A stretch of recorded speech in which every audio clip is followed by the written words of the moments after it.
बिस्मिल्लाहिर्रहमानिर्रहीम। एनवायरनमेंट के आलमी दिन के मौका पर मेरे पीछे ये जो आप जगह देख रहे हैं, यहाँ पर इंशाल्लाह हम एक जंगल खड़ा करेंगे।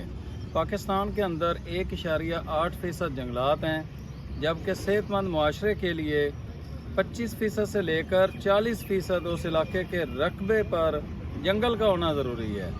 तो आए पाकिस्तान को सब मिलकर सरसब्ज़ और शादाब करें, ताकि हमारी आने वाली नस्ल अपनी आधी ज़िंदगी हॉस्पिटल के अंदर बीमारियों से लड़ते हुए ना गुजारे।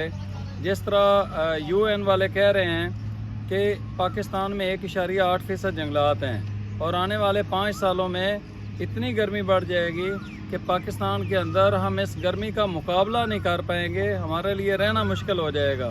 लिहाजा पाकिस्तान को बचाने के लिए पाकिस्तान में ज़्यादा से ज़्यादा हमें शजरकारी करनी है और अपनी आने वाली नस्ल को बचाने के लिए ये ज़रूरी है कि हम दरख्तों से प्यार करें और ज़्यादा से ज़्यादा नए पौधे लगाकर उनको दरख्त बनाएं। आप सब दोस्तों से ये गुजारिश है कि मेरे इस YouTube चैनल को सब्सक्राइब करके बेल आइकन को ज़रूर ऑन कर दें, ताकि आप तक मेरी हर आने वाली नई वीडियो का नोटिफिकेशन पहुंच सके। बहुत शुक्रिया।